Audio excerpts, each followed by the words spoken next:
It's starting to rain again. The rain had slacked up a little bit. The back motors of the ship are just holding it just enough to keep it from... It bursts into flames. Get it started. It's crashing terrible. Oh, my, get out of the way, please. It's bursting into flames, and it's falling on the mooring mast and all the folks between it. This is terrible. This is one of the worst catastrophes in the world. Oh, it's like 400 or 500 feet into the sky, and it's a terrific crash, ladies and gentlemen. It's smoke and it's flames now, and the flame is crashing to the ground, not quite to the mooring mast.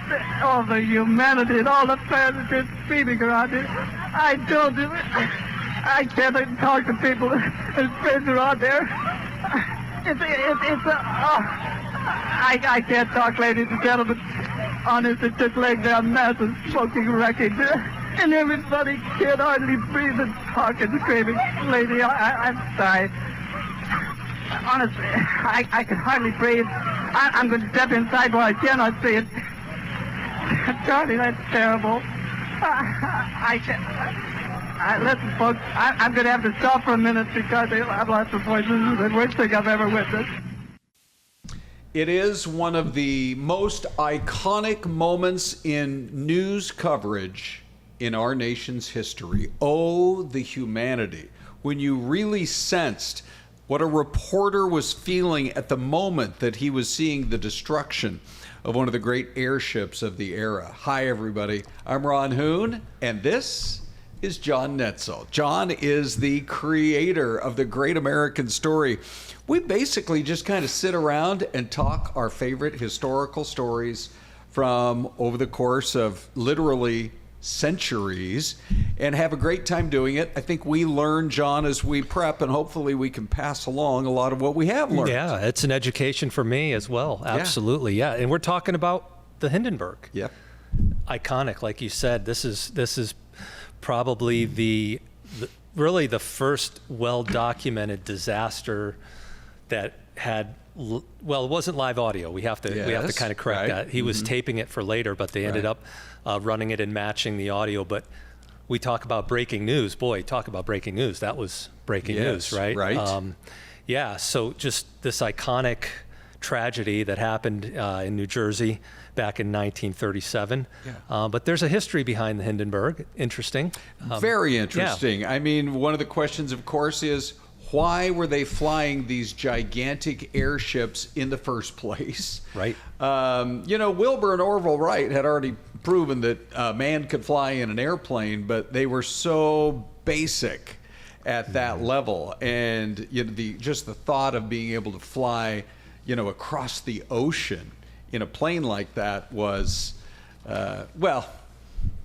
it was going to be a challenge. Versus these airships, John, they were 800, this one anyway, was 800 feet long. There were some others that were smaller. This was the largest ever built. Think about that. That's more than 2 football fields long. Almost 3 football fields. Crazy. And crazy big. Actually longer in length than the Titanic itself. Yeah. Incredible. Yeah, and the Germans really perfected this lighter than air travel. And they actually used it during World War I. Right. I mean, these Zeppelins, these airships were in use, and the Germans really had developed this technology. They had this, they had this rigid frame and actually the Hindenburg was supposed to be carrying helium. It was designed to carry helium, which is a non-flammable gas, ironically. Right. Yeah. And we'll get into this a little bit more, but because there was a ban on, America had the corner on helium exports at the time, and there was a ban on that. So it was retrofitted to carry hydrogen, which, as we know, is extremely flammable. Well, once we realized in World War I that Germany was using helium-filled balloons to literally drop bombs or incendiaries, we said, well, there's one way to change that whole situation. Indeed. Right? Yeah, exactly. We are, as you said, we're going to corner the market. Yeah. We produce 90% of the world's helium supply. Yes, that would have been a lot safer. But I guess they were all too far along in their planning for these airships not to move forward with the plan. And so the next thing you know, they basically come up with an alternative, which is hydrogen, which I'm sure to every listening ear sounds crazy, highly flammable. Indeed. But the way they invented it, especially the Hindenburg, they had all of these separate compartments. So that even if there was a problem with one miniature balloon that was filled, they had 16 in all inside that gigantic structure, well, you would still have 15 to fly on. And getting back to kind of the history of how this came into being, I mean, the Germans really, the Hindenburg was really a kind of a Nazi propaganda tool. Oh, yes. It was, it flew remember, with the swastika. It did. Yes, when it crashed, it had swastikas on its tail. Right. Yeah.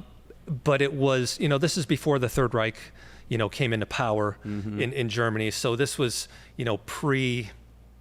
the pre-rise of Hitler, right? But they used it. It flew over the Berlin Olympics. It really, truly was a propaganda tool and pushing the Nazi message, what have you. It was also an intercontinental mode of transport. Well, yeah. From Europe, 3 days. Yes. It flew 84 miles an hour. Yeah. So 3 days across the Atlantic. It made, dozens. It made over 63 flights in its lifetime, but it made over 10 transatlantic flights, as well as flights down to Brazil. So it was a truly one of the first modes of worldwide transport. Think about how you can get people in this country complaining about how long a flight it is nowadays at 600 miles an hour to fly from here to Europe. Right? Yeah. It's like 7 hours from the East Coast. From here on the West Coast, it's more like 10 or 11. And it really was an elite form of transport, too, for right? sure. I mean, this is not everybody was flying on this thing. Yeah. I mean, you had a dining room. You had believe it or not, a smoking room. You did have a smoking room.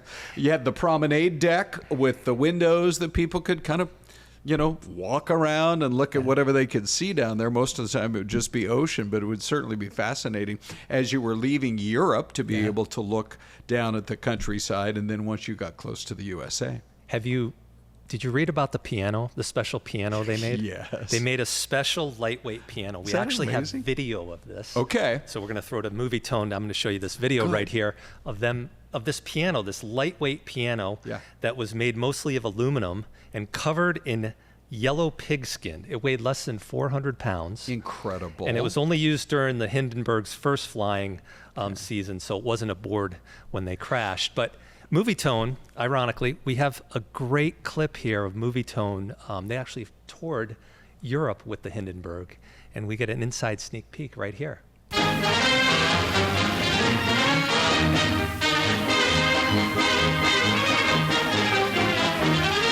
Off on her sky voyaging career, the greatest of airships makes a mammoth tour of Germany. From her home port at Friedrichshofen north, there's Ulm on the Danube. Sky travel nowadays is no bar to luxury at the bar. A companion, the older and smaller Graf Zeppelin. And the battlefield at Tannenberg, the tomb of von Hindenburg, this ship named after him.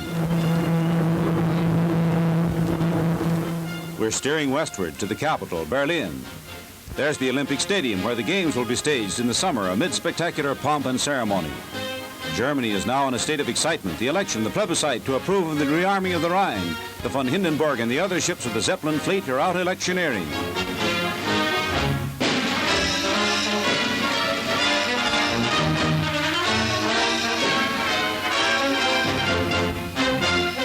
Steering with precise navigation and expert command, it's on to the Rhine, to Cologne and its renowned cathedral with the twin spires. Here's where the goose-stepping of advancing regiments brought on that recent European crisis. Over the Rhineland, the rearming of which is the subject of the election, to the shouts of vast enthusiasm.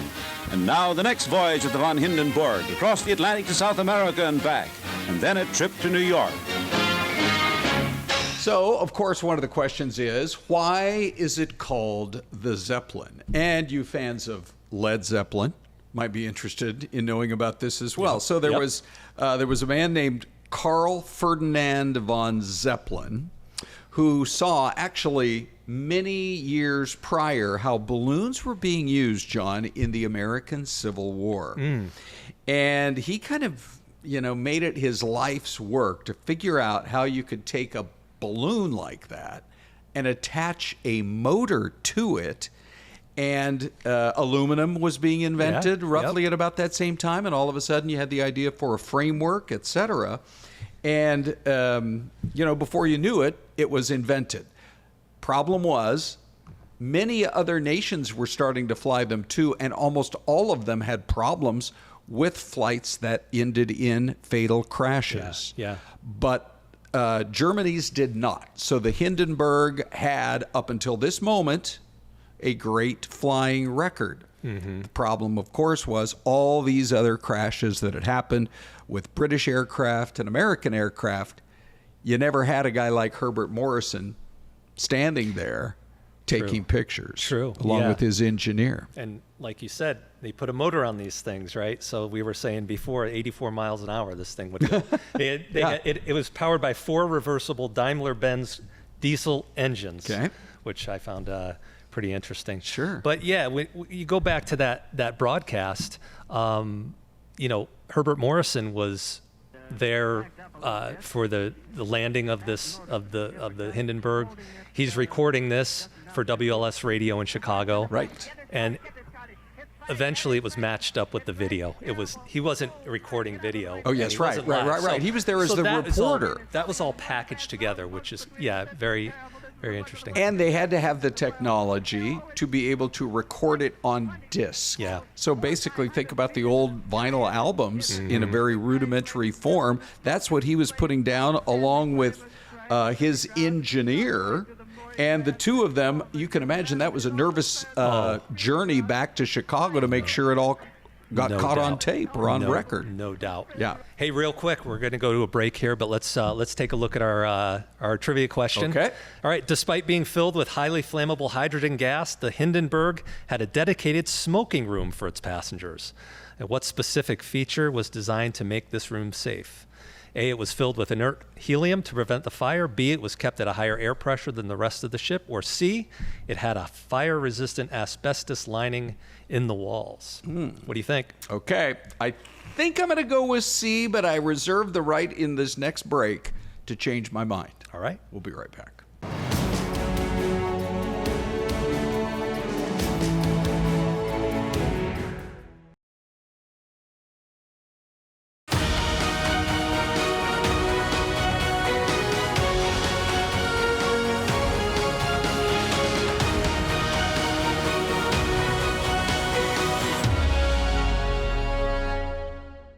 Welcome back to The Great American Story, and we are doing a weekly poll question now on our show. Check out our YouTube page. This is our countdown to 250, the birthday of America, next July. We're going to take your answers, and we're going to kind of craft some episodes around those answers. So we got some good poll questions out there, and getting some good response. So take a look at the YouTube page, and we look forward to hearing from our viewers. Giving you the chance to help direct us, that's for sure. Now, here's our question today, our trivia question. Despite being filled with highly flammable hydrogen, it had a dedicated smoking room. What specific feature did they put in there? Which, by the way, they were actually, the powers that be that were running this company were concerned that so many people smoked back in those days. Even putting them on something where they couldn't smoke for, say, 3 days might discourage some of the well-to-do travelers. So they're like, we got to put it in. Withdrawal, maybe. Correct, right? Nicorette hadn't been invented yet. Right? The patch, right? Okay, so A, it was filled with inert helium to prevent fire, or B, it was kept at a higher air pressure than the rest of the ship, or C, it had a fire-resistant asbestos lining in the wall. And so you had those three things. I am going to actually change my mind, John. I'm going to go with A, that it was filled with helium to prevent fire. Now, do I want to do... Oh, John, your questions are so great. I'm sticking with C. Okay. I do know they had double doors. And I thought that was obviously quite brilliant, but that isn't even an option there. So what do you got? Any of these would seem plausible, right? Right. But, you picked both of the wrong ones. B, it's B. Yeah, B is the answer, believe it or not. Is that right? Yeah, no, Okay. and actually, when I did the research, I read something that said that the smoking room was a marvel of engineering for its time. It was separated from the rest of the airship by a double-door airlock Right. that was kept at slightly higher air pressure than the surrounding areas. And it was designed so that any hydrogen leaking from the gas cells above would not be able to enter the room. Yeah. It would push it out. Right. Oh, they were so cautious about it. I knew, Yeah. I mean, they literally knew, John, to coin a phrase, that they were playing with fire here. Oh, indeed. And so the only matches that were even allowed on these airships were controlled by the bartenders. That's correct. How That's about correct. that? You couldn't bring your own lighters. Yeah. And we talked about how elite this was. This was, you know, there were only 36 passengers on this flight Yeah, across, right. you know, and there were 11 Americans out of that. Okay. But there were 61 crew to service that. Think about those that, passengers. almost a I mean, 1-to-1 ratio. That is some elite travel. Yes, So, right. and as we get into, you know, the crash, 62 people out of that 97 survived. I And it think, was- yeah, that's the maybe the most surprising fact of all, of Yeah. everything that we've uncovered here. The fact that 2/3 of the people who were on board, when you see the video Yeah. that we have been sharing with people, it's just incredible to think that anyone could have. Yeah, and we're talking about jumping out of the windows of the Hindenburg as it's crashing. Yeah. And we're going to play some sound in a little bit from a survivor. But I dug up a really cool anniversary clip. Oh, good. From Movie Tone. Okay. 15 years later, and they did a little anniversary clip on the Hindenburg. So let's take a look.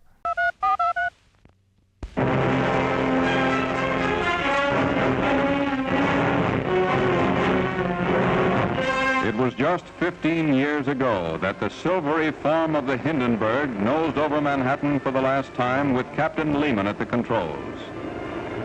The great dirigible was headed for Lakehurst, New Jersey to complete its 21st Atlantic crossing. Having ridden out a brief electrical disturbance, there was confidence in its approach, and a Navy crew grappled the landing lines to draw it to the mooring mast. Then it happened.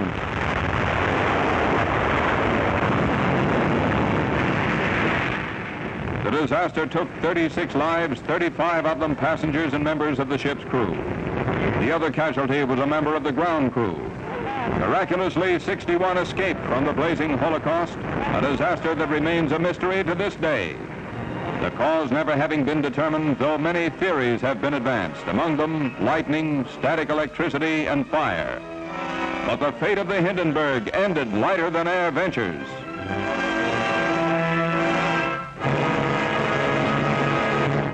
Okay, so the question, of course, is what about that fateful day, the day of the crash? Let's back up just prior to that. The Hindenburg had left its normal mooring at Frankfurt in Germany on the evening of May 3rd, 1937. By the way, this was going to be the first flight of the year. They just didn't fly in the wintertime because they knew the weather was going to be too bad. That's right. They had a season of flight, right? Yes, yeah. Right. But even then, when they got to New Jersey, the weather was so bad.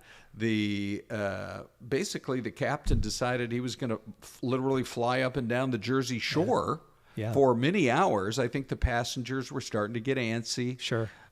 He might have been too. I mean, he had some sort of a schedule to keep, but gradually, as evening fell, he decided it was time to bring it in. He flew through a thunderstorm too, and that there's speculation, and I think that's probably the accepted reason for the explosion was that it had charged the static electricity, it had charged the outside of the Hindenburg, that there was a gas leak. There's people that witnessed a gas leak on the tail end of the Hindenburg, and when they threw the mooring ropes out, it grounded the Hindenburg, and a spark ignited it. So you had all these things working together, but you've got this blimp that's basically a ball of electricity that's flying through the air, and you ground it, and then you've got gas, and then you've got a spark, and you've got tragedy. So, But we were saying, 11 Americans on board, 97 people total,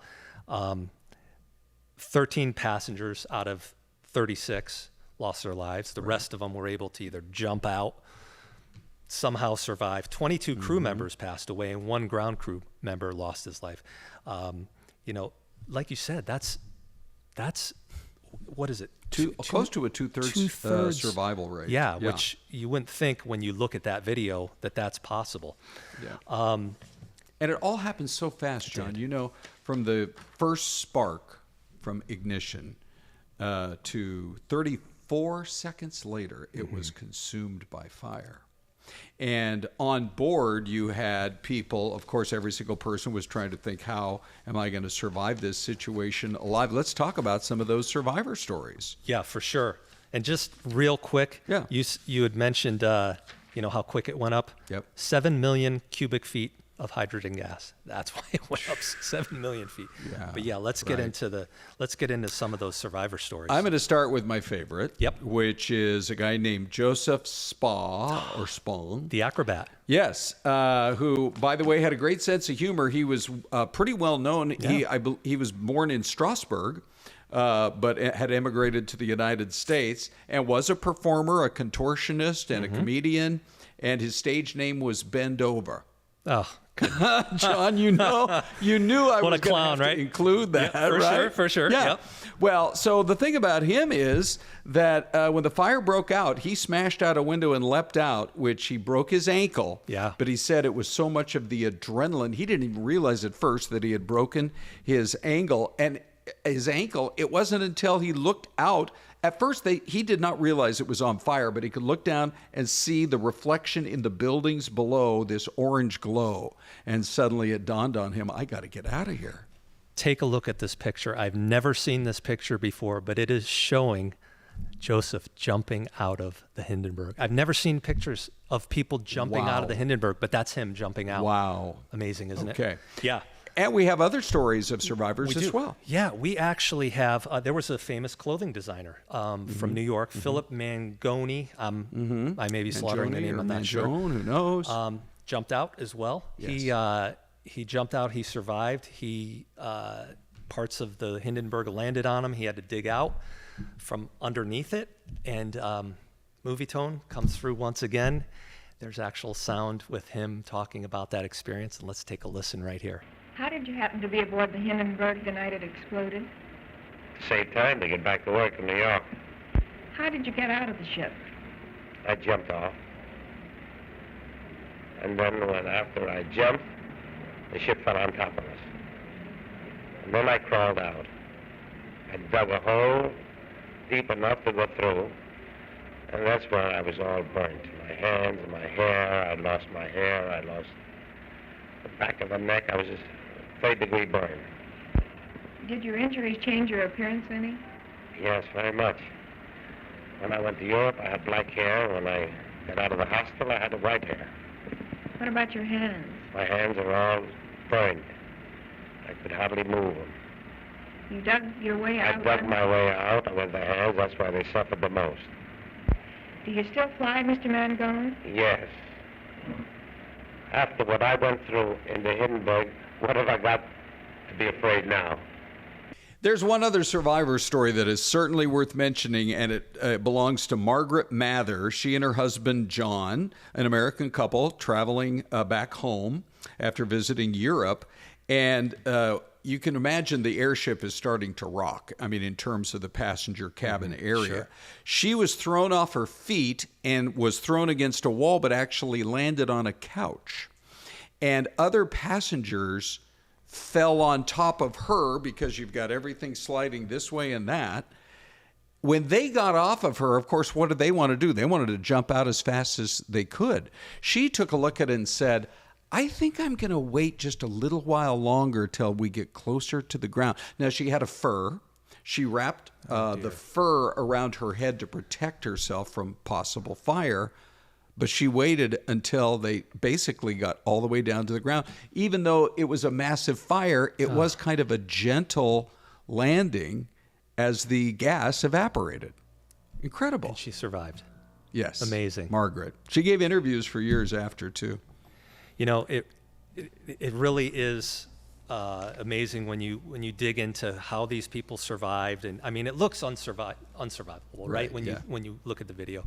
Yep. But you can research. Yeah, there's actually web pages designated as Hindenburg survivor web pages, and it lists all the people that survived and where they're from and their stories and their how their survival played out. I mean, really fascinating. It's so stuff. ominous to see the pictures of these large airships hovering over a city. I mean, Yeah. it looks almost sinister. It does. But it was the end of the airship era. After that went viral, I guess you could almost say, around the world. Nobody wanted to fly them No more. ever again, John. Yeah. One of the most iconic tragedies, if we can say that, that in the 20th century. And a line we'll always remember, oh, the humanity. Thanks for watching.